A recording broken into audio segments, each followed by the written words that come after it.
मैंने कहा फिर विक्ट्री आपकी है। मैंने कहा जीत आपकी है और शैतान आपको फिर पीछे नहीं रखने पाएगा। और परमेश्वर के वचन में जो लिखा है कि तुम सर बनोगे, पूछ नहीं। और अगर आपने आज के वचन को समझ लिया तो आप वाकई ही परमेश्वर के राज्य में सर बन पाओगे और शैतान आपको पूछ नहीं बनाने पाएगा। हालेलुया।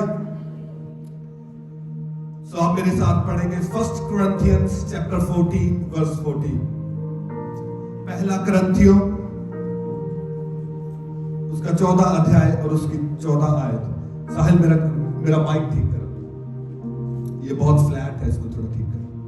1 Corinthians chapter 14 verse 14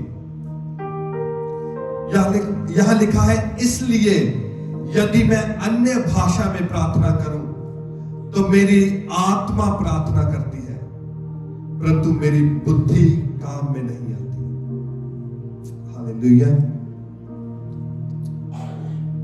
लिखा, इसलिए यदि मैं अन्य भाषा में प्रार्थना करूं तो मेरी आत्मा प्रार्थना करती है, परंतु मेरी बुद्धि काम में नहीं आती।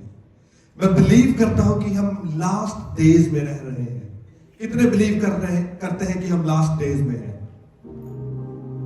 हम नहीं जानते कि इस लाइफ के एंड होने में या धरती के एंड होने में या जीसस के आने में कितना टाइम बाकी है, मगर एक चीज श्योर है कि बहुत कम टाइम पड़ा है।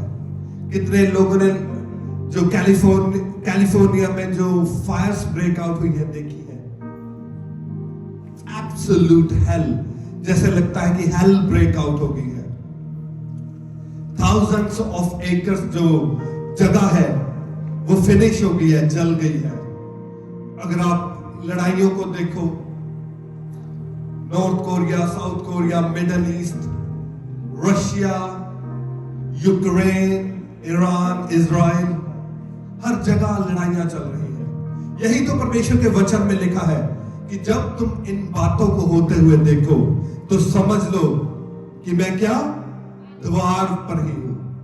इट मीन्स कि जस्ट वन स्टेप और जीसस आ जाएंगे। इसलिए बहुत कम टाइम है हमारे पास प्रेपरेशन के लिए, रूहों को बचाने के लिए और परमेश्वर की किंगडम को आगे बढ़ाने के लिए। हालेलुया। और मैं बिलीव करता हूं कि इन लास्ट डेज में, इन अंत के दिनों में परमेश्वर इस धरती पर कुछ स्पेशल करना चाहते हैं, कुछ माइटी, कुछ बिग करना चाहते हैं, कुछ मैसिव करना चाहते हैं। और वो जो चीजें परमेश्वर करना चाहते हैं उनमें से एक चीज है प्रेयर वॉरियर्स खड़े करना। क्या खड़े करना? वॉरियर्स, योद्धाओं को खड़े करना। योद्धा जो युद्ध लड़ सके, जो माइटी वॉरियर्स हो। और मैं बिलीव करता हूं कि जो लास्ट डेज है उनमें चर्च में एक चीज की कमी है, और वो कमी बहुत बहुत बड़ी कमी है। और जब तक ये कमी चर्च में दूर नहीं होती तब तक ये चीज नहीं हो सकती। और जो कमी चर्च में है वो है प्रेयर कल्चर की। प्रेयर कल्चर, प्रार्थना करने का कल्चर।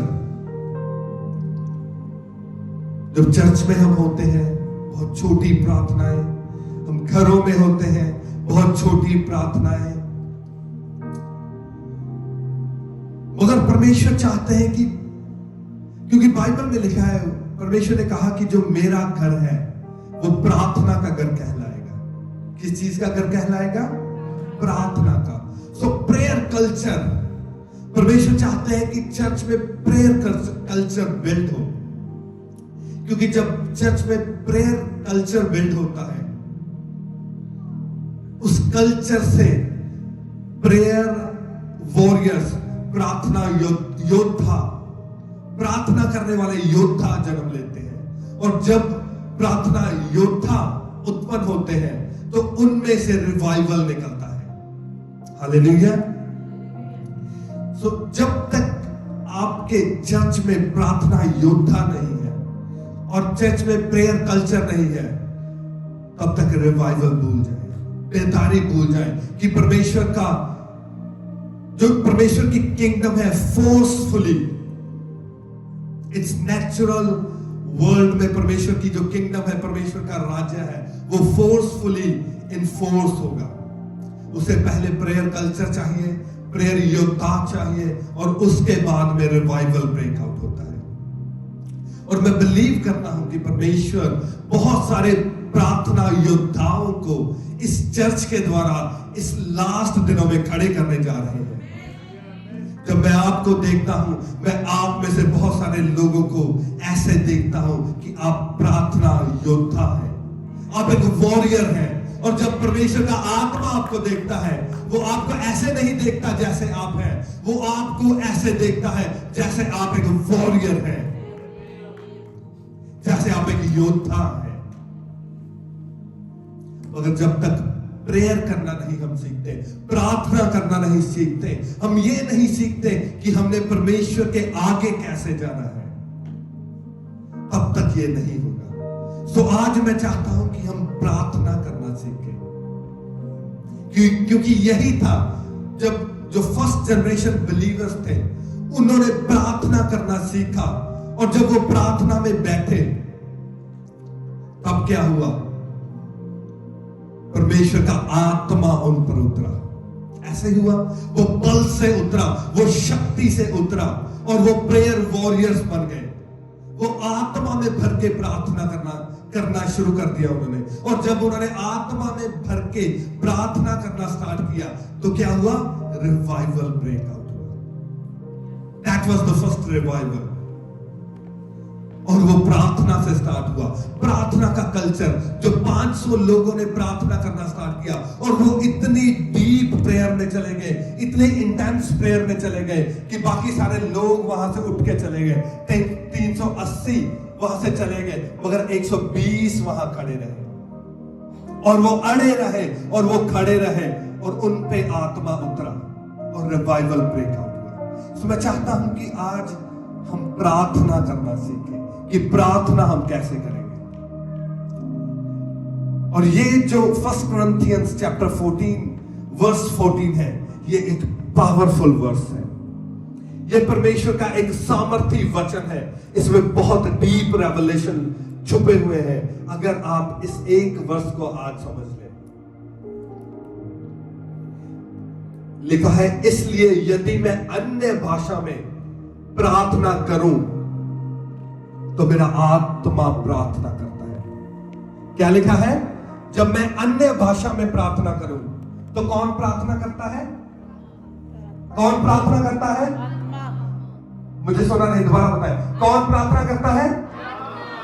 कब आत्मा प्रार्थना करता है? कब आपका आत्मा प्रार्थना करता है? जब आप अन्य भाषा में, टंग्स में प्रेयर करते हैं। इसीलिए अगर आप देखें, सबसे ज्यादा अटैक उन बिलीवर्स पर होता है जो टंग्स में प्रेयर करते हैं। आज कोई बुद्धिजीवी आ जाता है, फेसबुक पर बैठ जाता है और वो अन्य भाषा को अटैक करना स्टार्ट करता है। ये तो जिब्रिश है, ये है, वो है। सबसे ज्यादा अटैक उन पे होता है। और सबसे ज्यादा डिफिकल्ट एक बिलीवर के लिए है कि अपने शरीर पर काबू पाकर उसको कंट्रोल में करके आत्मा में प्रार्थना करना। क्योंकि जब आप आत्मा में प्रार्थना करना स्टार्ट करते हो तो आपका जो शरीर है आपसे लड़ता है। वो कहता है, तू ये क्या बोल रहा है, ये तो तेरे माइंड से आ रहा है। आत्मा में प्रार्थना करना।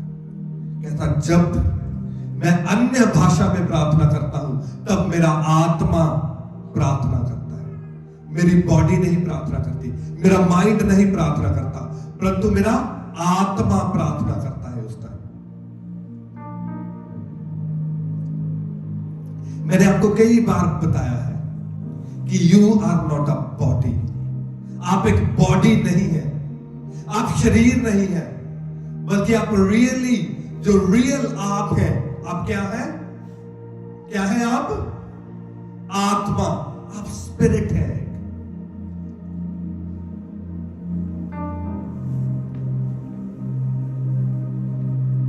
आपको पता है, जब परमेश्वर ने आपको डिजाइन किया, आपको उसने हमेशा जिंदा रहने के लिए डिजाइन किया।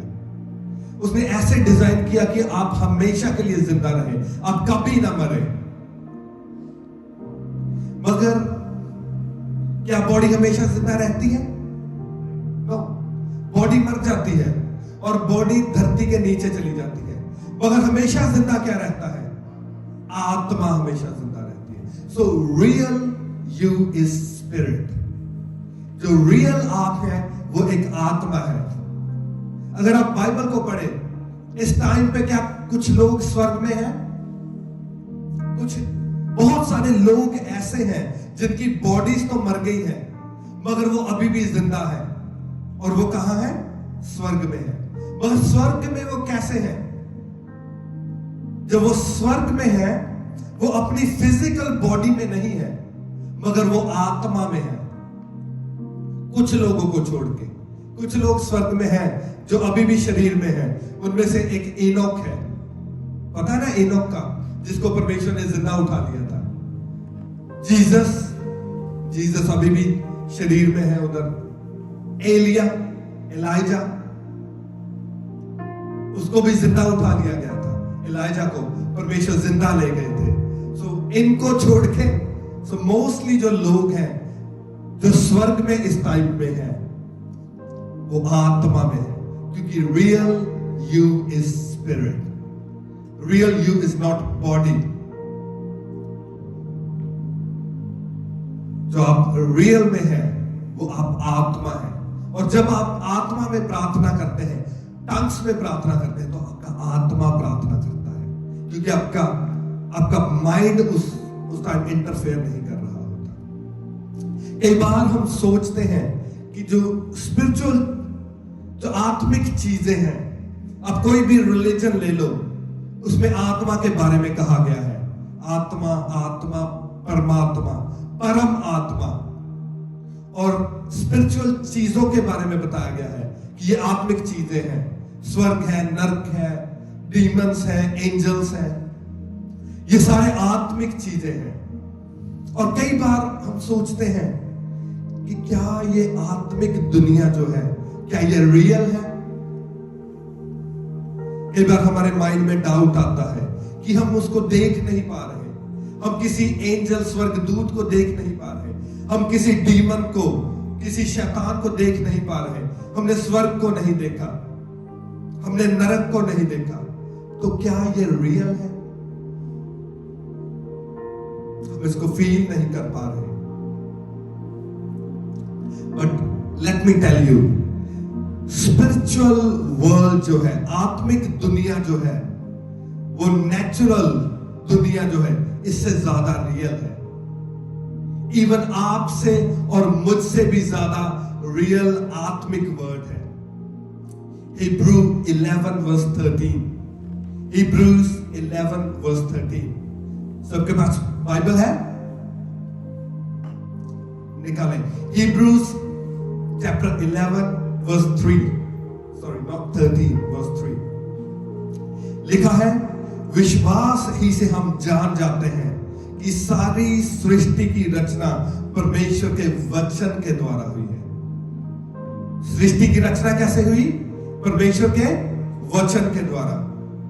पर यह नहीं कि जो कुछ देखने में आता है वह देखी हुई वस्तुओं से बना है। हालेलुया। परमेश्वर आत्मा है। परमेश्वर क्या है? आत्मा है। और परमेश्वर ने जब बोला, उसने वचन दिया, तो धरती पे सब कुछ बन गया उसके वचन के द्वारा। और लिखा है, कहता है, ये जो वस्तुएं जो देखने में आती हैं, ये उन वस्तुओं से बनी है जो देखी नहीं गई। The things which are seen are created through the things which are unseen। जिन चीजों को हमने देखा नहीं है, सब देखी हुई वस्तुएं उन अनदेखी वस्तुओं के द्वारा बनाई गई है। God is spirit. और उसके वचन देने के द्वारा ये सारी चीजें बनी है। और ट्रस्ट मी, जिन चीजों के द्वारा जो चीजें हम धरती पे देखते हैं बनी हैं, वो चीजें इन चीजों से सुपीरियर है, क्योंकि उन चीजों के द्वारा, अनदेखी चीजों के द्वारा ये देखी हुई चीजें बनी है। सो स्पिरिचुअल रैम, जो आत्मिक दुनिया है, इस दुनिया से सुपीरियर है, इससे बेहतर है, इससे बड़ी है और इससे रियल है। बाइबल में लिखा है, आज तो हम धुंधला धुंधला देखते हैं, मगर जब जीसस आ जाएंगे, जब हम स्पिरिचुअल realm में, जब स्पिरिचुअल दुनिया में, जब आत्मिक दुनिया में हम प्रवेश कर जाएंगे, तो हम सब कुछ क्लियर देखेंगे, क्योंकि वो दुनिया क्या है, वो क्लियर है, वो रियल है, इससे ज्यादा रियल है जो आज हम देख रहे हैं। सब कुछ जो हम देख रहे हैं उससे ज्यादा रियल है, मगर हम उन चीजों को देख क्यों नहीं पाते, उन चीजों को एक्सपीरियंस क्यों नहीं कर पाते? ये क्यों है, ऐसा क्यों है? इसके पीछे रीजन है, क्योंकि हमारा इंटेलिजेंस, हमारा ब्रेन, वो उन चीजों के साथ फेमिलियर नहीं है, वो स्पिरिचुअल वर्ल्ड के साथ फेमिलियर नहीं है। हमारा ब्रेन, हमारा इंटेलेक्ट ट्रेन्ड इस तरह से हुआ है, वो फेमिलियर इस तरह से है कि सिर्फ ये जो नेचुरल वर्ल्ड है वो उसी को एक्सपीरियंस कर सकता है, वो स्पिरिचुअल वर्ल्ड को एक्सपीरियंस नहीं कर पाता। मगर थैंक गॉड हमारे पास स्पिरिट है, हमारे पास आत्मा है जो डेवलप हो सकती है, जो ग्रो हो सकती है आत्मा, ताकि हम स्पिरिचुअल चीजों को एक्सपीरियंस कर सके, उन्हें देख सके और उनमें जा सके। हालेलुया। बड़े ध्यान से आपने आज का वचन सुनना है, थोड़ा डीप वचन है, तो इसलिए ध्यान लगाकर सुने। आपको पता है, जब तक आप जीसस में नहीं आए थे, आपने बपतिस्मा नहीं लिया था, और जब आपने जीसस को यस बोल दिया, आपने अपने गुनाहों से तौबा कर ली और आपने बपतिस्मा ले लिया और आप जीसस में आ गए, उसके बाद में हम एक टर्म यूज करते हैं, और वो टर्म क्या हम यूज करते हैं? Born again. सबको पता है बॉर्न अगेन, दोबारा जन्म लेना, दोबारा जन्म लेना। इट मीन्स जब आप जीसस में आ गए, आपने अपने गुनाहों से तौबा कर ली और आपने बपतिस्मा ले लिया, इट मीन्स आपका नया जन्म हो गया। मगर वो नया जन्म किस चीज का होता है? डेथ क्या है? पहले तो ये जान ले कि डेथ क्या है, मृत्यु क्या है। मृत्यु, डेथ इज अ सेपरेशन। मृत्यु अलगताई है, किसी चीज से अलग होना। जिस दिन किसी की डेथ होती है, तो डेथ कैसे होती है? जब किसी की डेथ होती है तो उसकी बॉडी में से स्पिरिट निकल जाती है। ऐसे ही होता है ना कि बॉडी में से स्पिरिट निकल गई, बॉडी में से स्पिरिट अलग हो गई, इट मींस सेपरेशन हो गई, इट मींस उसकी डेथ हो गई। तो जब तक आप जीसस में नहीं आए थे, प्रभु यीशु को आपने अपना मुक्तिदाता स्वीकार नहीं किया था, इट मींस उस वक्त आपकी बॉडी में स्पिरिट तो था, मगर वो डेड थी। स्पिरिट तो आपकी बॉडी में थी, मगर वो डेड थी। क्यों? क्योंकि वो सेपरेट थी, वो परमेश्वर से सेपरेट थी, अभी वो परमेश्वर से मिली नहीं थी। पाप के द्वारा आपकी स्पिरिट डेड हो चुकी थी। मगर जब आप जीसस में आए, आपने गुनाहों से तौबा की, बपतिस्मा लिया और जीसस को अपना मुक्तिदाता ग्रहण किया, तो नया जन्म हुआ। नया जन्म किसका हुआ? आत्मा का। आत्मा का नया जन्म हो गया। आपको पता है आपके जीवन का मूल स्रोत क्या है? एसेंस ऑफ लाइफ क्या है? एसेंस ऑफ लाइफ है सोर्स, जहां से लाइफ आती है। और लाइफ कहां से आती है? परमेश्वर से। लाइफ का सोर्स कौन है? परमेश्वर पिता, गॉड।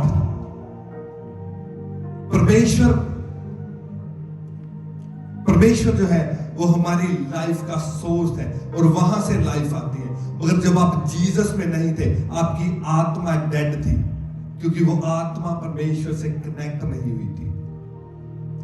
समझ आ रहा है सभी को?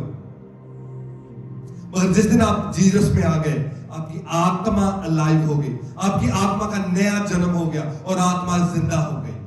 इट मीन्स आपकी आत्मा दोबारा क्या होगी? जिंदा हो गई। जोर से बोलो जरा, आत्मा क्या होगी? जिंदा हो गई आपका नया जन्म हो गया। इट मीन्स आप बोर्न अगेन हो गए। मगर जब आप बोर्न अगेन हुए, आपकी आत्मा ने जन्म लिया, उसने जन्म लिया एज अ बेबी। कैसे जन्म लिया उसने? एज अ बेबी, जैसे एक छोटा बच्चा होता है। अब यहां प्रॉब्लम है, आपका नया जन्म तो हो गया, मगर आपका जन्म हुआ as a baby, as a little baby.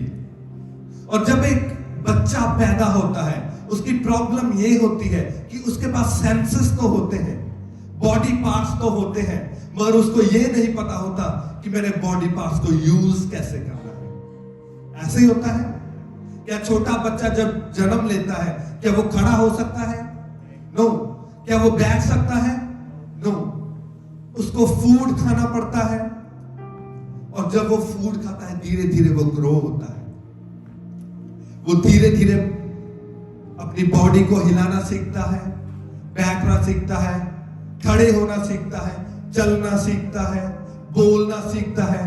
ऐसे ही सेम जिस दिन आप बोर्न अगेन हुए, आपकी आत्मा ने नया जन्म लिया, उसने जन्म लिया एज अ बेबी।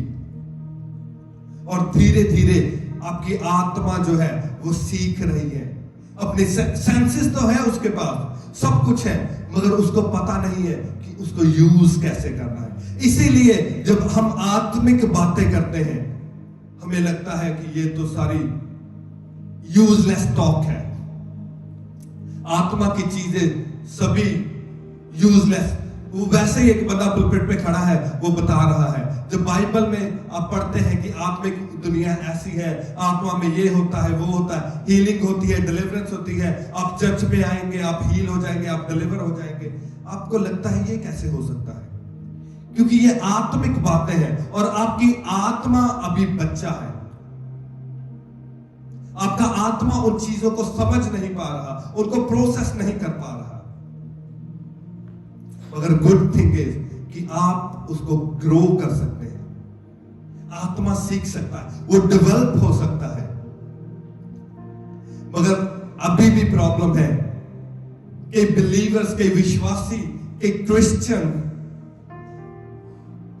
उन्हें नया जन्म लिए हुए 10 साल हो गए, मगर स्टिल उनकी आत्मा अभी डेवलप नहीं हुई, उनकी आत्मा की सेंसेस डेवलप नहीं हुई। उस आत्मा ने अभी सीखा ही नहीं कि मैंने क्या करना है, कैसे मैंने अपने सोर्स के साथ जुड़ना है, कैसे मैंने परमेश्वर के साथ जुड़ना है, और कैसे मैंने परमेश्वर से सीखना है, चीजें लेनी है और आगे उसको मैनिफेस्ट करना है। So that is the problem. और फिर जब हम सीखते नहीं, हमारा आत्मा डेवलप नहीं होता, तो फिर हम ल्यूकवार्म क्रिश्चियन बन जाते हैं, carnal Christians, and that is the problem today. आज की चर्च की प्रॉब्लम यही है कि हमारा आत्मा अभी ग्रो नहीं हुआ। हमें 10 साल तो हो गए, हम पैदा ही क्रिश्चियन फैमिली में हुए, चर्च जा रहे हैं, मगर आत्मा डेवलप नहीं हुआ। स्टिल हम आत्मा में अभी बेबी हैं, हम बच्चे ही हैं अभी आत्मा में। लिसन, ध्यान से सुनो। परमेश्वर क्या है? परमेश्वर आत्मा है। परमेश्वर क्या है? जोर से बोलो, परमेश्वर क्या है? ऊंची। मैं चाहता हूं ये चीजें आपके अंदर जाएं ताकि आपको समझ लगे। परमेश्वर क्या है? अगर परमेश्वर आपकी हेल्प करना चाहते हैं, वो किस चीज में कर सकते हैं? आत्मा में। होली स्पिरिट क्या है? पवित्र आत्मा क्या है? क्या है वो? आत्मा। पवित्र आत्मा क्या है? ऊंची बोलो जरा, पवित्र आत्मा क्या है? और अगर पवित्र आत्मा, परम आत्मा, परमेश्वर का आत्मा आपसे बात करना चाहता है, वो आपसे कैसे बात करेगा? आपके आत्मा में बात करेगा आपसे। कहां बात करेगा? कहां बात करेगा? आत्मा में बात करेगा। मगर आत्मा में तो अभी हम बच्चे हैं, अभी हम बेबी हैं, हमने अपनी आत्मा को ग्रो ही नहीं किया, तो परमेश्वर का आत्मा हमसे कैसे बात करेगा? इसीलिए आज लोग कहते हैं कि परमेश्वर मुझसे बात नहीं करते, परमेश्वर मुझसे बात नहीं करते। आप कोई भी किसी भी रिलीजन में चले जाएं, हर रिलीजन में कहा गया है कि परमेश्वर एक आत्मा है। ऐसे ही है, वो कहते हैं परमेश्वर आत्मा है, वो शरीर नहीं है। इसीलिए जब वो आपसे बात करना चाहता है, वो आपकी आत्मा में आपसे बात करेगा, वो कभी आपके शरीर में बात नहीं करेगा। इसलिए लोग कहते हैं कि परमेश्वर मेरे सामने क्यों नहीं आके मुझसे बात करते? क्योंकि वो स्पिरिट है और स्पिरिट आपके अंदर है और वो चाहते हैं आपसे बात करना, मगर स्पिरिट अभी बेबी है, वो छोटा है, वो डेवलप नहीं हुआ। इसीलिए बाइबल में लिखा है, ध्यान से सुनो, बाइबल में लिखा है कि अंत के दिनों में मैं अपना आत्मा सब मनुष्य पर उंडेलूंगा। और लिखा है वो मेरी वर्शिप कैसे करेंगे? रूह और सच्चाई से। किसमें होके? आत्मा में होके, आत्मा में होके। वो कहता मेरी जो वर्शिप करेंगे आत्मा में करेंगे, वो शरीर में नहीं करेंगे मेरी वर्शिप, वो आत्मा में मेरी वर्शिप करेंगे। आप दो तरीके से परमेश्वर की वर्शिप करते हैं, आत्मा में और शरीर में। मैं ये नहीं कहता कि आप शरीर में उसकी वर्शिप नहीं कर सकते, आप कर सकते हैं, मगर पाप के कारण हमारा शरीर इतना करप्ट हो चुका है, हमने पाप कर करके अपने शरीर को करप्ट कर लिया है। इसलिए हम शरीर में होकर परमेश्वर की ऐसी वर्शिप नहीं कर सकते जैसी उसे चाहिए, क्योंकि हम शरीर में पाप करते हैं और उस पाप के कारण हमारा शरीर करप्ट हो चुका है और हमारा माइंड भी करप्ट हो चुका है। इसीलिए एक चर्च में साउंड बिब्लिकल टीचिंग बहुत जरूरी है, डीप बिब्लिकल टीचिंग बहुत जरूरी है, ताकि हमारा माइंड रिन्यू हो सके। आइज़ाया चैप्टर 55 वर्स 8 में क्या लिखा है? आइज़ाया चैप्टर 55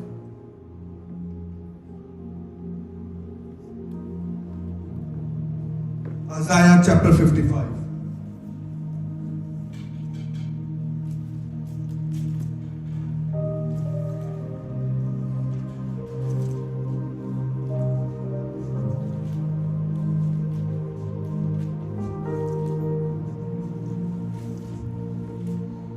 Isaiah chapter 55 verse 8 लिखा, क्योंकि यहोवा कहता है मेरे विचार और तुम्हारे विचार एक समान नहीं है, ना तुम्हारी गति और मेरी गति एक सी है, क्योंकि मेरी और तुम्हारी गति में और मेरे और तुम्हारे सोच विचारों में आकाश और पृथ्वी का अंतर है। हालेलुया। परमेश्वर कहते हैं मेरे विचारों में और तुम्हारे विचारों में जमीन और आसमान का अंतर है। That is the difference. हमारी सोच में और परमेश्वर की सोच में जमीन आसमान का अंतर है। जैसे परमेश्वर सोचते हैं हम वैसे नहीं सोच सकते, हम अपने शरीर में वैसे नहीं सोच सकते। इसीलिए जैसी प्रार्थनाएं, जैसी वर्शिप परमेश्वर चाहते हैं वैसी हम शरीर में नहीं कर पाते, क्योंकि हमारे शरीर में और परमेश्वर के आत्मा में बहुत अंतर है। इसीलिए परमेश्वर के वचन में लिखा है रिन्यू योर माइंड। कहते परमेश्वर के वचन से सीखते सीखते तुम्हारा मन क्या हो जाए? नया हो जाए। Renew your mind. अपने माइंड को रीन्यू करो, ताकि हम वैसे सोच सके जैसे परमेश्वर सोचते हैं। हमारी और परमेश्वर की सोच सेम हो जाए through the renewing of mind, अपने मन के बदलने से। मगर thank God we have spirit, thank God हमारे पास आत्मा है।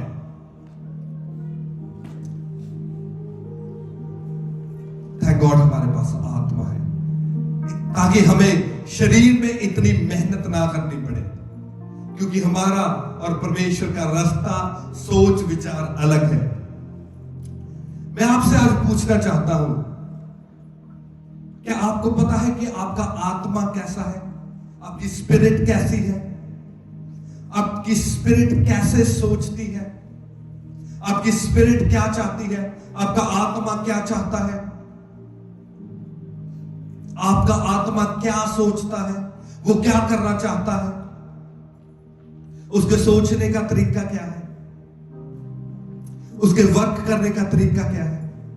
हम बचपन से सुनते आए हैं आत्मा, स्पिरिट, मगर क्या रियली कभी हमने सोचा है कि स्पिरिट क्या है?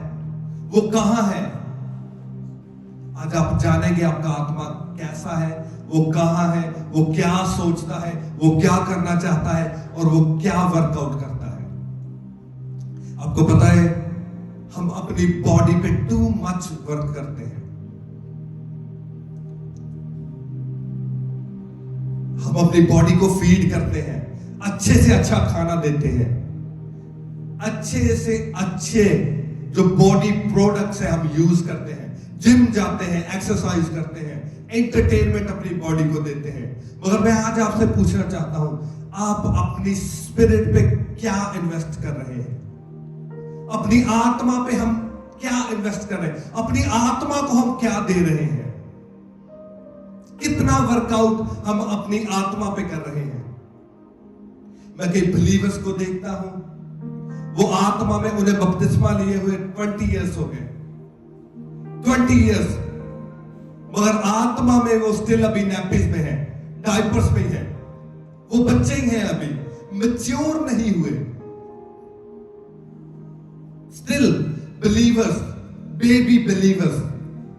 और फिर हम परमेश्वर को ताने देते हैं, परमेश्वर मेरी लाइफ में ये नहीं हो रहा, मेरी लाइफ में वो नहीं हो रहा, ये क्यों नहीं हो रहा, वो क्यों नहीं हो रहा? क्योंकि हम परमेश्वर की बात नहीं सुनने पा रहे। हम अपने शरीर को फीड कर रहे हैं, अपने शरीर की टेक केयर कर रहे हैं, मगर आत्मा की तरफ हमारा ध्यान नहीं है। इजराइलियों की तरह, इजराइलियों की स्टोरी आपको पता है? जब परमेश्वर ने उन्हें मिस्र में से निकाला, उन्होंने एक भेड़ के बच्चे को मार के अपने डोर पोस्ट पे ब्लड को लगाया, लकड़ी पे ब्लड को लगाया। और वो क्या रिप्रेजेंट करता है? साल्वेशन, मुक्ति। क्योंकि जीसस जब क्रूस पर लटकाए गए, जीसस का ब्लड उस क्रूस पर, उस लकड़ी पे लग गया, और वो हमारे लिए मुक्ति थी, वो हमारे लिए साल्वेशन। सेम वो रिप्रेजेंट करता था जब उन्होंने एक भेड़ के बच्चे को मारकर ब्लड को उधर लगा दिया, साल्वेशन।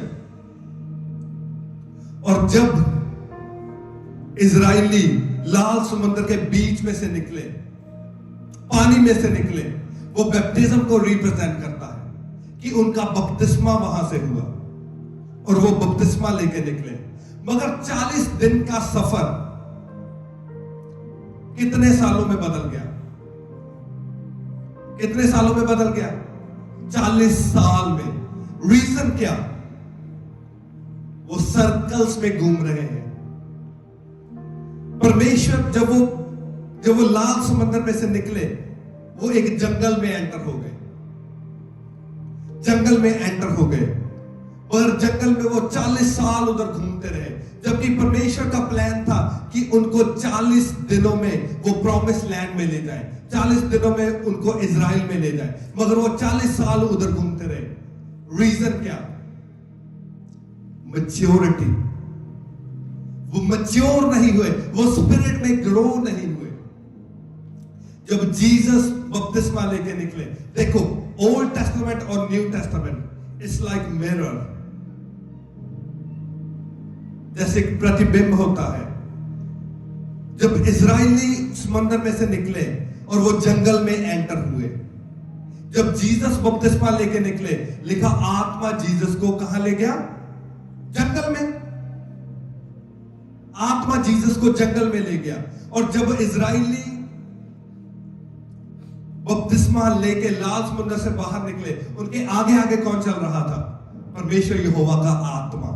ऐसे ही है, ऐसे आपकी बाइबल में लिखा है, परमेश्वर यहोवा का आत्मा उनके आगे आगे चल रहा है। सो आत्मा उनको भी जंगल में ले गया और जीसस को भी जंगल में ले गया। सेम। मगर जीसस ने जंगल में जाके क्या किया? जब जीसस जंगल में गए, वो सीधे 40 डेज फास्टिंग में चले गए। ऐसे ही हुआ। जीसस 40 डेज फास्टिंग में चले गए, और जब वो फास्टिंग में गए, उन्होंने अपने शरीर को भूखा रखा, मगर आत्मा को फूड दिया। वो 40 दिन जीसस भूखे रहे, मगर प्रार्थना में रहे। जंगल में तो थे, जीसस जंगल में है, मगर आत्मा को फूड दे रहे हैं, मगर शरीर को भूखा रखा हुआ है और शरीर भूखा मर रहा है। मगर इजरायली क्या कर रहे हैं? जब इजरायली बपतिस्मा लेके जंगल में गए, वो कंप्लेन कर रहे हैं। वो कहते हैं इजिप्ट में तो हम मीट खाते थे, मगर यहां क्या मिल रहा है? मन्ना। स्वर्गीय फूड उनको मिल रहा है, मगर वो सेटिस्फाई नहीं है, उनको मीट चाहिए। आप डिफरेंस देख रहे हैं? डिफरेंस क्या है? मैच्योरिटी, स्पिरिट में मैच्योर होना। वो मीट मांग रहे हैं। वो अभी भी उनको ये नहीं पता चल रहा कि उनकी स्पिरिचुअल ट्रेनिंग चल रही है जंगल में। उनकी स्पिरिचुअल ट्रेनिंग है कि परमेश्वर उन्हें ट्रेन कर रहे हैं, उन्हें सिखा रहे हैं कि आप स्पिरिचुअली मैच्योर हो जाओ, ताकि मैं आपको प्रॉमिस लैंड में लेके जा सकूं। जो मैंने आपके लिए रखा है, मैं आपको दे सकूं। वो हीलिंग हो सकती है, वो डिलीवरेंस, वो छुटकारा परमेश्वर देना चाहते हैं। मगर जीसस को पता है मैंने क्या करना है, मैंने मैच्योर होना है। इसीलिए फास्टिंग इज वेरी पावरफुल। रोजों को रखना इज वेरी पावरफुल। आप स्पिरिचुअली ग्रो करते हैं, आपकी स्पिरिट स्ट्रांग होती है और आपका शरीर दुर्बल होता है। और जब जीसस 40 दिनों के बाद उधर से निकले, तो मिरेकल्स हो रहे हैं, लगड़े चल रहे हैं, मुर्दे जिंदा हो रहे हैं और मिरेकल्स हो रहे हैं। और इजरायली क्या है? वो मीट खा रहे हैं, वो अपनी बॉडी को फीड कर रहे हैं, वो बॉडी को तकड़ा कर रहे हैं। 40 दिन का सफर 40 साल में बदल गया। और जब बॉडी उनकी ग्रो हो रही है, स्पिरिट धीरे धीरे मर रही है अंदर, और फिर जब आपका शरीर स्ट्रांग होता है, वो आपसे पाप करवाता है। फिर आप पाप में गिरते हैं और इजरायली सर्कल्स में जा रहे हैं। उधर वो वहीं फंसे हुए हैं, पाप कर लिया, प्रेयर कर ली, पाप कर लिया, प्रेयर कर ली, वो इसी में घूम रहे हैं सर्कल्स में। इसीलिए 40 साल वो वहां फंसे रहे। यही हाल आज कई बिलीवर्स का है। Believers are going in circles. तौबा कर ली, फिर पाप कर लिया, बपतिस्मा ले लिया, पाप कर लिया, प्रार्थना कर ली, पाप कर लिया। कभी स्पिरिट हावी हो गई, कभी आपका शरीर हावी हो गया।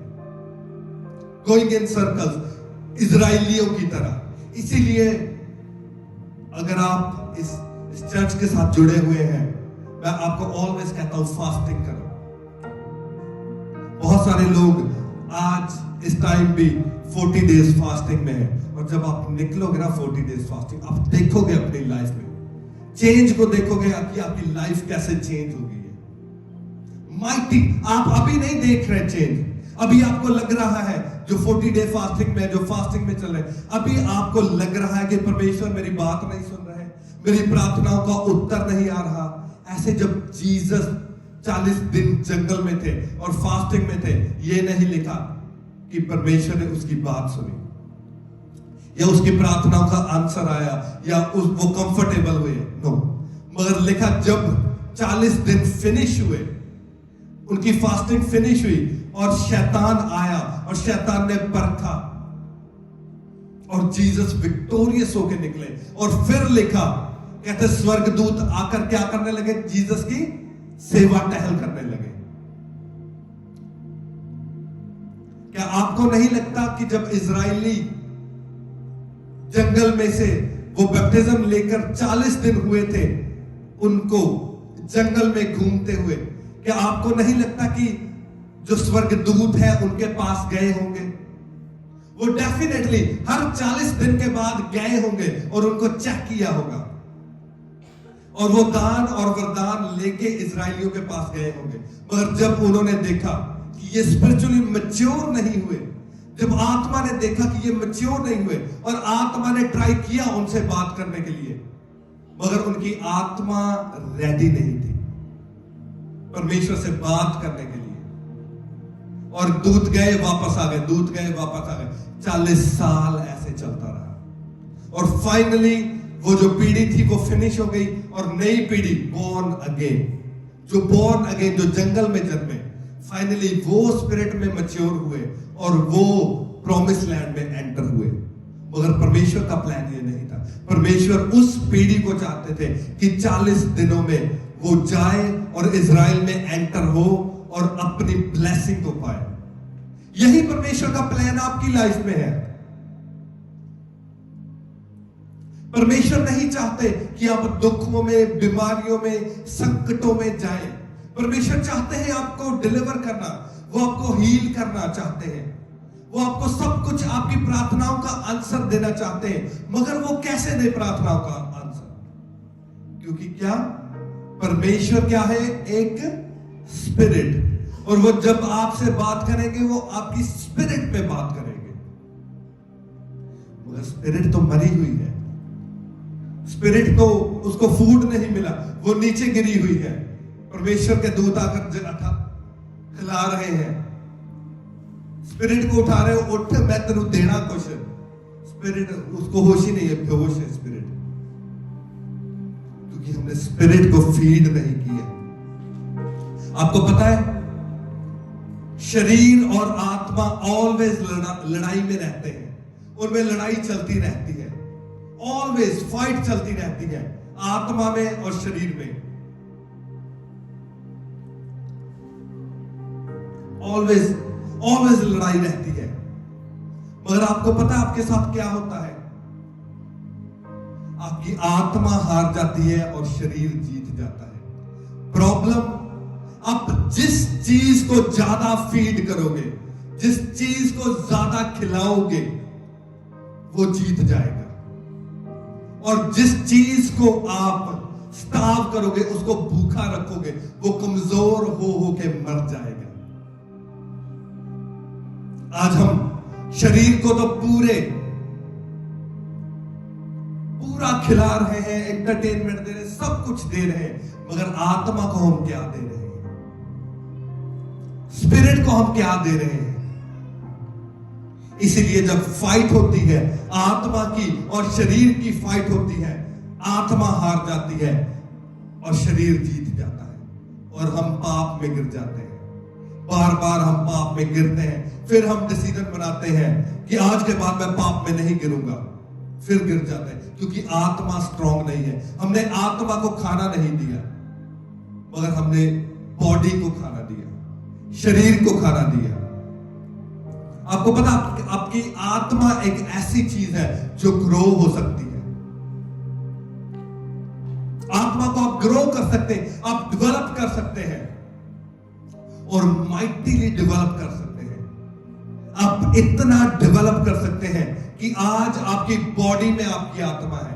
ऐसे ही है ना, आपकी बॉडी में आपकी आत्मा है, मगर अगर आप अपनी आत्मा को प्रॉपरली फीड करो तो एक दिन ऐसा आएगा कि आत्मा आपकी इतनी ज्यादा ग्रो हो जाएगी कि आपकी बॉडी आपकी आत्मा में होगी और आपकी आत्मा सब कुछ टेक ओवर कर लेगी। हालेलुया।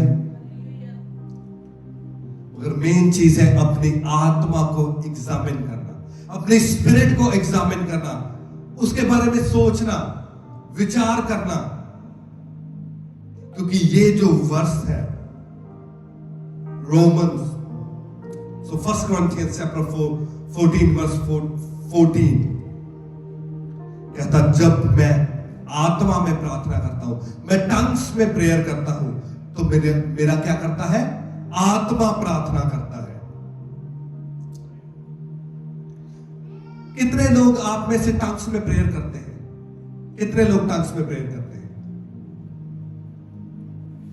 तो आज हम एक एक्सपेरिमेंट करेंगे। कभी जब आप टंग्स में प्रेयर करते हैं, कभी आपने ध्यान दिया है अपनी स्पिरिट पे?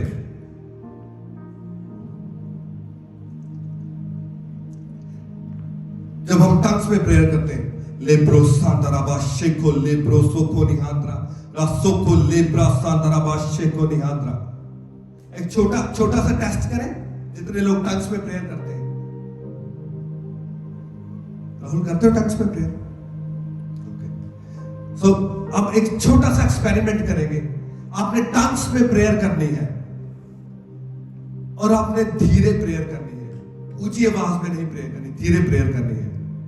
चलो करो टंग्स में प्रेयर।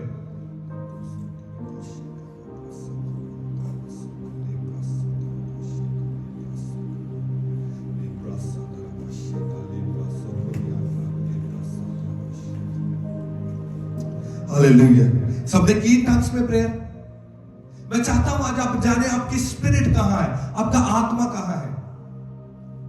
मुझे आपका नहीं पता, मगर जब मैं टंग्स में प्रेयर करता हूं, लेब्रो सोंदराबा शेका लेब्रा साखा निहांद्रा रासोको लेब्रो सिंदरबो शेको निहांद्रा। मैंने अपनी लाइफ में नोटिस किया है, जो वर्ड्स हैं मेरे पेट से निकलते हैं, मेरे माइंड से नहीं निकलते। ट्राई करो, दोबारा टंग्स में प्रेयर करो।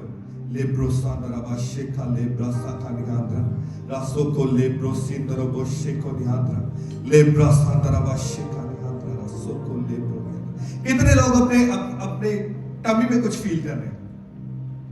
कुछ कर रहे हैं टमी में फील? इट मींस जो वर्ड्स हैं, जो शब्द आ रहे हैं, जब आप अभी मैं नॉर्मली बोल रहा हूं, मुझे पता मेरे वर्ड्स मेरे ब्रेन से आ रहे हैं। That is a amazing thing. कभी पहले आपने ये नोटिस किया?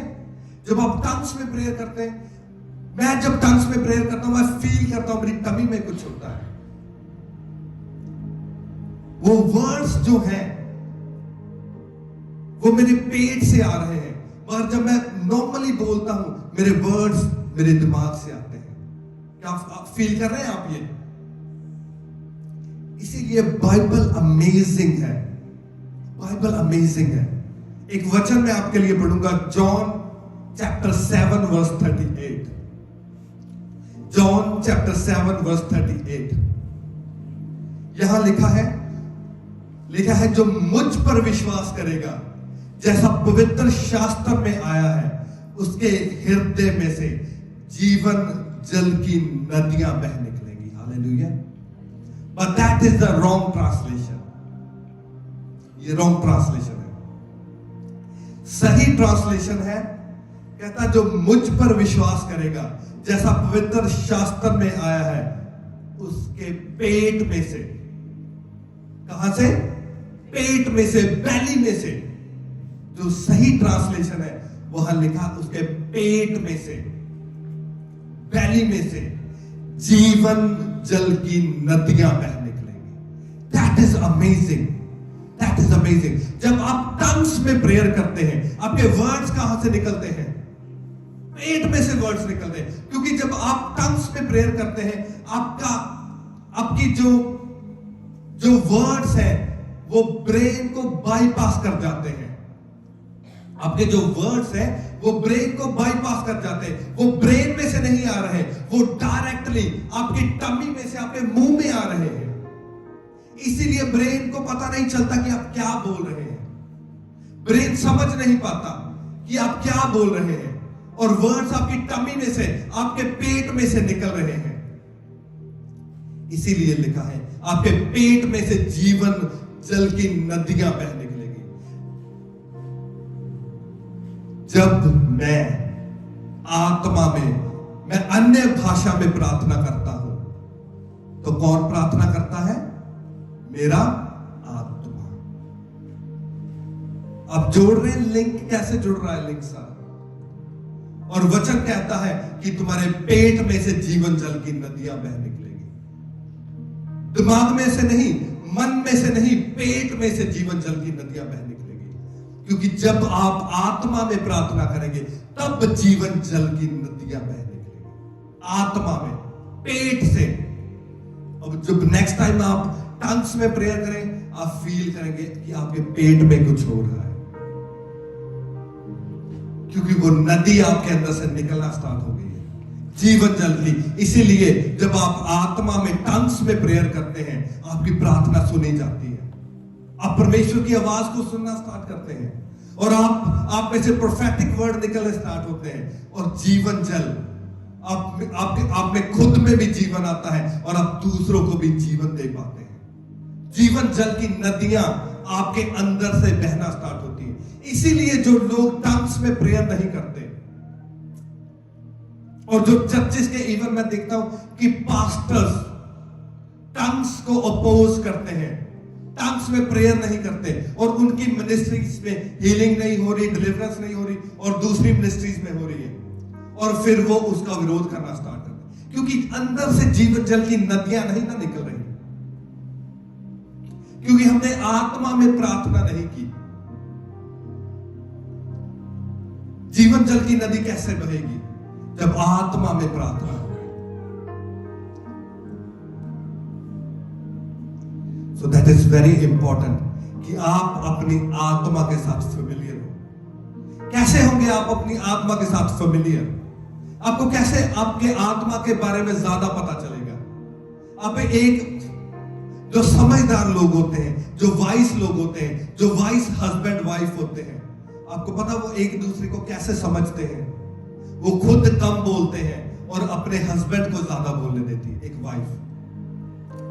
और जो एक हस्बैंड समझदार होता है, वो अपनी वाइफ को ज्यादा बोलने देता है, वो उसकी सुनता है। ऐसे वो उसको समझते हैं। हस्बैंड वाइफ एक दूसरे को ऐसे समझते हैं, उसकी फीलिंग्स को समझते हैं। वैसे ही आप अपनी आत्मा को समझ सकते हैं। Let your spirit speak more. अपनी आत्मा को ज्यादा बोलने दें। अपने जब आप प्रार्थना में जाएं, अपनी आत्मा को बोलने दें। टंग्स में प्रेयर करें। टंग्स में आप जितना ज्यादा, पौलुस कहता है मैं तुम सबसे ज्यादा टंग्स में प्रेयर करता हूं, इसीलिए वो सबसे ज्यादा फल लेके आया। पौलुस अपनी आत्मा को बोलने दें, ज्यादा से ज्यादा टंग्स में प्रेयर करें, और कम से कम अपने माइंड के साथ प्रेयर करें। इससे आप अपनी आत्मा के साथ ज्यादा फेमिलियर हो जाएंगे। आपको पता चल, आप अपनी आत्मा को जानना स्टार्ट कर देंगे। आप फेमिलियर होंगे, आप जानेंगे अपनी आत्मा को, और आत्मा आपको बताएगा। और इसी तरह से आपका आत्मा परमेश्वर के आत्मा से कनेक्ट होगा। और फिर क्योंकि जो हेवनली रेवलेशंस होते हैं, जो स्वर्गीय ज्ञान होता है, आपकी आत्मा में डाउनलोड होता है। आपका आत्मा परमेश्वर के आत्मा से रेवलेशंस लेता है, वो ज्ञान लेता है। और अगर आपका माइंड रिन्यूड है, आपका मन बदला हुआ है, आपका मन नया है, और आपका माइंड सही पोजीशन पे है, तो फिर जो रेवलेशंस आते हैं वो कोड्स में आते हैं, और आपका माइंड उसको डीकोड करने पाता है। That is a deep revelation. इसीलिए आपका आत्मा और आपका मन नया होना चाहिए, परमेश्वर के अकॉर्डिंग होना चाहिए, ताकि आप परमेश्वर से रेवलेशन भी ले सको और उसको समझ भी सको, डीकोड कर सको। प्रॉब्लम तब आती है जब बिलीवर्स लंबी प्रार्थनाओं में नहीं जाते। लंबी प्रार्थनाओं में हम नहीं जाते, तब क्या होता है? ध्यान से सुनना, ये बहुत इंपॉर्टेंट है जो मैं आपको अब बताने जा रहा हूं। Romans chapter 8 verse 26।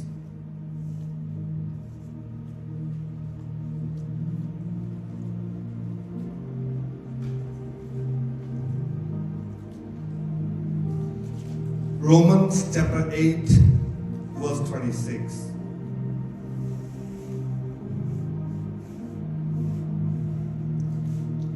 Romans chapter 8 verse 26. यहां लिखा इसी रीति से आत्मा भी तुम्हारी दुर्बलता में सहायता करता है, क्योंकि हम नहीं जानते कि प्रार्थना किस रीति से करना चाहिए, परंतु आत्मा आप ही ऐसी आहें भर भर कर जो बयां से बाहर है हमारे लिए विनती करता है। That is a deep revelation. That is a very very deep verse. मगर कई बार हम इस वर्ष को जब पढ़ते हैं हम उसका जो मेन पॉइंट है हम मिस कर जाते हैं कि मेन पॉइंट क्या है। लिखा है आत्मा हमारी दुर्बलता में, इट मीन्स जब हमारी आत्मा दुर्बल है तब आत्मा हमारे अंदर से प्रार्थना करता है और वो हमारी सहायता करता है। जब हम इसको पढ़ते हैं हमें ऐसे लगता है कि आत्मा सब कुछ खुद ही कर लेता है, लिखा क्योंकि हम नहीं जानते कि प्रार्थना किस रीति से करनी चाहिए, परंतु आत्मा आप ही ऐसी आहें भर भर कर जो बयां से बाहर है हमारे लिए विनती कर। सो हमें लगता है कि शायद सारा काम आत्मा ने ही कर लेना है, हमें कुछ नहीं करना, हमें कुछ करने की जरूरत नहीं है। मगर यहां एक वर्ड है जो बहुत इंपॉर्टेंट है। लिखा है इसी रीति से आत्मा भी हमारी दुर्बलता में हमारी सहायता करता है। मेन वर्ड इज सहायता, हेल्प।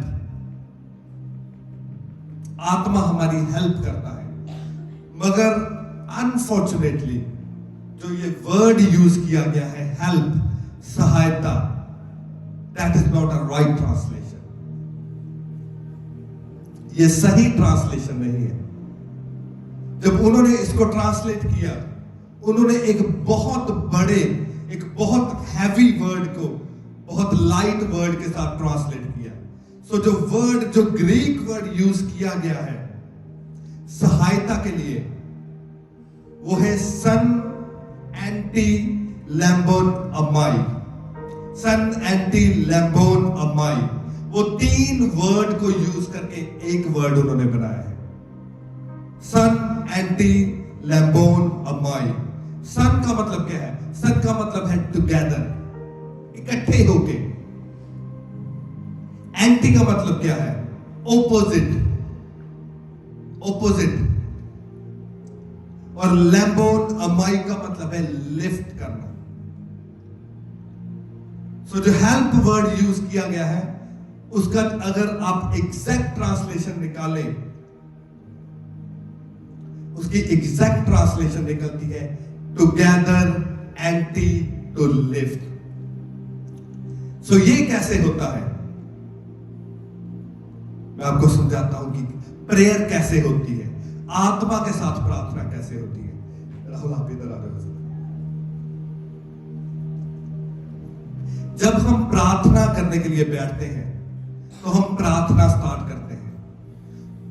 प्रार्थना जब हम स्टार्ट करते हैं तो इसमें लिखा है कि हम होली स्पिरिट के साथ पार्टेक करते हैं, क्योंकि परमेश्वर इस धरती पर कुछ भी खुद ब खुद नहीं करते, वो इंसान के थ्रू करते हैं। ये तो आपको पता है ना, परमेश्वर खुद कुछ नहीं करते, वो इंसान के थ्रू करते हैं।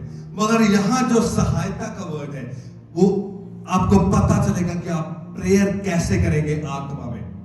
जब हम प्रेयर करेंगे टुगेदर, आत्मा के साथ टुगेदर, मगर ओपोजिट। ओपोजिट कैसे करेंगे? लिखा है together opposite to lift. Lift का मतलब क्या है? किसी चीज को उठाना, ऐसे ही है। तो जब हम होली स्पिरिट के साथ प्रार्थना करेंगे सो इट मीन्स ये कुछ चीज है, इसको हमने उठाना है। इसको कैसे उठाएंगे? एक साइड पे मैं होऊंगा, टुगेदर, मैं और होली स्पिरिट। मान लो कि मैं हूं और राहुल होली स्पिरिट है, और हम टुगेदर इस चीज को लिफ्ट करना चाहते हैं। हम कैसे करेंगे? टुगेदर और एंटी, जो ग्रीक वर्ड है एंटी, ओपोजिट। राहुल मेरी ऑपोजिट साइड पे खड़ा होगा और हम मिलकर, राहुल इसको हाथ डालो जरा उधर वाली साइड पे। सो अब हम क्या है, टुगेदर और ऑपोजिट खड़े हैं और हम इस चीज को लिफ्ट कर रहे हैं, लिफ्ट कर रहे हैं। हालेलुया। वापस डालो इस पे।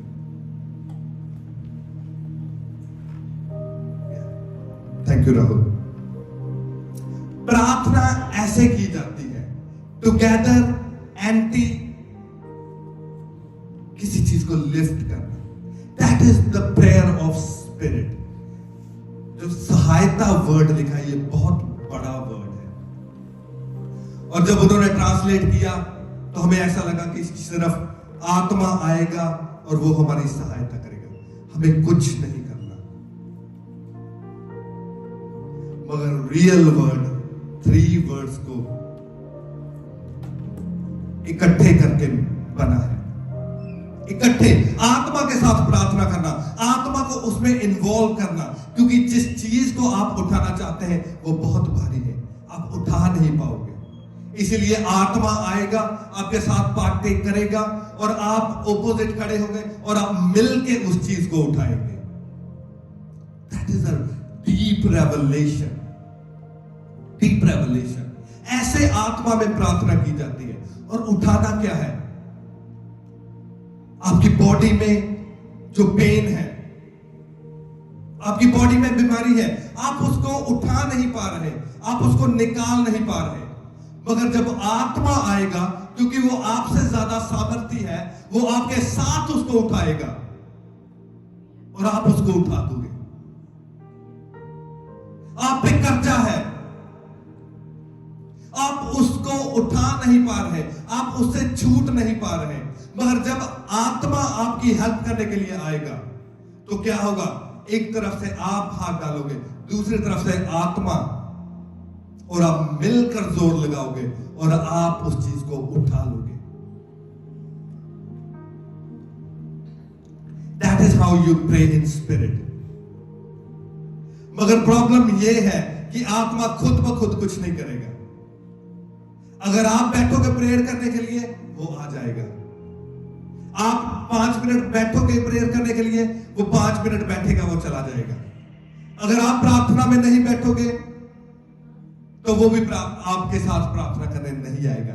जितनी देर आप प्रार्थना में बैठोगे, जितना जोर आप लगाओगे, उतना ही जोर होली स्पिरिट लगाएगा। इसलिए लिखा है टुगेदर एंड ऑपोजिट। ऐसे नहीं होगा कि वो एक साइड से अगर जोर लगाएगा तो ये इधर गिर जाएगा। जितना जोर आप प्रार्थना में लगाओगे, आपके साथ उतना ही जोर आत्मा लगाएगा। इसीलिए आपको पता है अजाया चैप्टर 40 वर्स 31 में क्या लिखा है? दोज लिखा, परंतु जो यहोवा की बाट जोते हैं वो नया बल प्राप्त करेंगे। Those who weight upon the Lord, those who weight upon the Lord, जो परमेश्वर की वेट करते हैं। आप प्रार्थना में बैठे हो, आप परमेश्वर की वेट कर रहे हो कि होली स्पिरिट आएगा, होली स्पिरिट आएगा। इसीलिए जब आप प्रार्थना में जाते हो, ऐसे मत जाया करो कि जल्दी जल्दी गए, धन्यवाद धन्यवाद धन्यवाद परमेश्वर, हालेलुया हालेलुया हालेलुया, वो मैं काम पे भी जाना चाहते हो, भागे। होली स्पिरिट तो आए नहीं अभी, होली स्पिरिट तो आया ही नहीं अभी।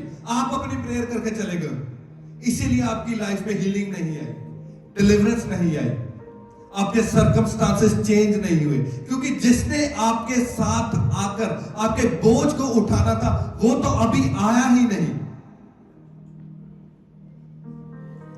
इसीलिए लॉन्ग प्रेयर, मैं आपको ऑलवेज कहता हूं 2.5 घंटे की प्रेयर जरूर किया करो। लॉन्ग प्रेयर्स में बैठा करो और वेट करा करो होली स्पिरिट का। वेट किया करो कि होली स्पिरिट आए और वो आपके साथ, क्योंकि जब वो आएगा, आप अभी स्ट्रगल कर रहे हैं। बिलीवर्स की ये प्रॉब्लम है कि बिलीवर्स बड़ी जल्दी गिव अप कर देते हैं। गए 10-20 मिनट प्रेयर की, कुछ फील नहीं हुआ, ओके परमेश्वर धन्यवाद, हालेलुया आमीन, चले गए। आपको पता है, जब मैं कई बार प्रेयर करता हूं, मैंने आधे घंटे की प्रेयर की, 40 मिनट की, 1 घंटा हो गया, और मैं फील करता हूं कि मैं ब्रेक आउट नहीं हुआ, मैं वो सीक्रेट प्लेस में नहीं पहुंचा, अभी मैं परमेश्वर के चरणों में नहीं पहुंचा, अभी होली स्पिरिट नहीं आया, और उधर से मेरे काम का टाइम हो जाता है। तो कई बार ऐसे कहते हैं, होली स्पिरिट वेट, इतने रहियो, मैं औना अपना काम करके मैं अभी वापस आऊंगा, हम फिर दोबारा यहीं से स्टार्ट करेंगे, अब फिर दोबारा जोर लगाएंगे, फिर दोबारा उठाएंगे उस चीज को, फिर दोबारा लॉन्ग प्रेयर में जाएंगे। इसीलिए कई बार रात की लॉन्ग प्रेयर्स करनी बहुत इंपॉर्टेंट है। लॉन्ग प्रेयर्स बहुत इंपॉर्टेंट है, क्योंकि कई बार आपकी लाइफ में आपकी प्रॉब्लम्स इतनी बड़ी है कि आप अपनी प्रेयर से उसको हल नहीं कर सकते। और जब इवन होली स्पिरिट सामर्थी है, वो सामर्थी है, वो एक साइड से तो उठा देगा, मगर जितनी देर आप उसके साथ जोर नहीं लगाओगे, वो प्रॉब्लम आपकी लाइफ में खत्म नहीं होगी। वेट अपॉन द लॉर्ड लिखा है, परंतु जो यहोवा की बाट जोते हैं वह नया बल प्राप्त करते जाएंगे। इट मीन ये नहीं लिखा कि वो नया बल प्राप्त करेंगे, लिखा वो नया बल प्राप्त करते जाएंगे, क्योंकि आप रोज जब उसकी हजूरी में बैठेंगे वो आपको नई चीजें देगा, वो आपको नई चीजें देगा, वो आपको नया बल देगा। आप नया बल एवरी सिंगल डे, जब आप प्रार्थना में जाएंगे आप नया बल प्राप्त करेंगे। और लिखा वो उकाबों की समान उड़ेंगे, उकाबों की तरह, ईगल की तरह आप उड़ेंगे, वह दौड़ेंगे और श्रमित ना होंगे, और चलेंगे थकित ना होंगे। फिर कई बार आप प्रेयर स्टार्ट करते हो, मुझे आपका नहीं पता, मेरी लाइफ में ऑलवेज ऐसे होता है, कई बार मैं प्रेयर स्टार्ट करता हूं और मेरी बॉडी थकी हुई होती है, मुझे नींद आती है, और मैं प्रेयर स्टार्ट करता हूं, मैं प्रेयर में करता जाता हूं, और मेरे लिए बहुत हार्ड होता है कंटिन्यू करना। और जब प्रेयर करता जाता हूं, एक टाइम ऐसे आता है, एकदम आंखें खुल गई, नया बल प्राप्त हो गया। क्यों? क्योंकि जिसने मेरे साथ आकर उस वेट को लिफ्ट करना था, अब वो आ गया है, क्योंकि मैंने उसकी वेट की प्रेयर में, मैंने उसकी वेट की, मैंने यहोवा की वेट की, मैंने अपनी प्रेयर को कंटिन्यू रखा, मगर मैं वेट साथ साथ कर रहा हूं कि होली स्पिरिट आ रहा है, आ रहा है। और जब वो आया, मेरी आंखें खुल गई और नया बल आ गया, नए वर्ड स्पिरिट में मिले, और मेरी प्रेयर चेंज हो गई, मैं आत्मा में भर गया, और अब इजी लग रहा है। जब प्रेयर में 15 मिनट बैठना मुझे डिफिकल्ट लग रहा था, अब मुझे 5 घंटे हो गए प्रेयर में बैठे, और मुझे ऐसे लग रहा है कि अभी 10 मिनट हुए। क्यों? क्योंकि वो आ गया है हेल्प लेकर, मेरा हेल्पर आ गया है, मेरा होली स्पिरिट आ गया है, अब मुझे इजी लग रहा है, अब मेरे बर्डन लिफ्ट हो रहे हैं, मेरी बॉडी नया बल पा रही है, मेरी स्पिरिट मैच्योर हो रही है, अब शरीर नीचे जा रहा है, स्पिरिट स्ट्रांग हो रही है।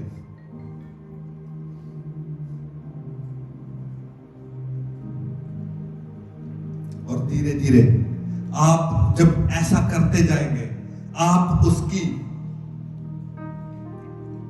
जो फेलोशिप है, होली स्पिरिट की फेलोशिप, ट्रस्ट में, अगर आपने रियली उसकी फेलोशिप, उसकी कम्युनियन में आप गए हो, उसकी हजूरी को आपने फील किया है, ट्रस्ट में, मैंने अपनी लाइफ में ऐसा एक्सपीरियंस कभी नहीं देखा जो उसकी हजूरी का एक्सपीरियंस है।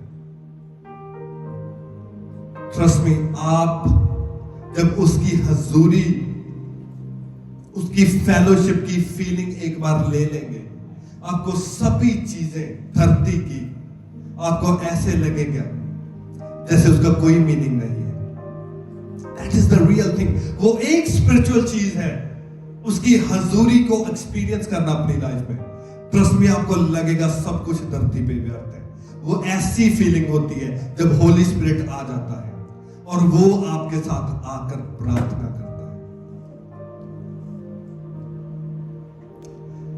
मैं चाहता हूं कि आज आप होली स्पिरिट की हजूरी के साथ प्रार्थना करना सीखें, क्योंकि प्रेयर एक ऐसी चीज है जिसको आप डेवलप कर सकते हैं, आप उसको ग्रो कर सकते हैं। होली स्पिरिट को आप ग्रो कर सकते हैं। अपनी स्पिरिचुअल सेंसेस, जो आत्मिक आपकी सेंसेस है, आप उसको ग्रो कर सकते हैं। और धीरे धीरे प्रेयर क्या है? प्रेयर एक जैसे गाड़ी होती है, एक व्हीकल है जो आपको परमेश्वर की हजूरी में ले जाता है। और वो व्हीकल जो शरीर से, जो ब्रेन से की गई प्रेयर है, वो एक साइकिल की तरह है। अगर आपने यहां से इंडिया जाना है तो आपको पता नहीं कितने महीने लग जाएंगे, मगर आत्मा से की हुई प्रार्थना एक एरोप्लेन की तरह है कि आप कुछ ही घंटों में परमेश्वर की हजूरी में ब्रेक आउट हो जाएंगे और पहुंच जाएंगे। इसीलिए कहता जब मैं टंग्स पे प्रेयर करता हूं तो कौन प्रार्थना करता है? कौन प्रार्थना करता है? और आपको क्या चाहिए? आपको यही चाहिए कि आपका आत्मा प्रार्थना करे। आज मैं चाहता हूं, टाइम क्या है? आज मैं चाहता हूं कि हम डीप प्रेयर में जाएं। आज मैं चाहता हूं कि हम डीप प्रेयर में जाएं। आज का वर्ड बहुत इंपॉर्टेंट था, सो थोड़ा सा लंबा हो गया, मगर मैं चाहता हूं कि जो आज आपने सुना है, अगर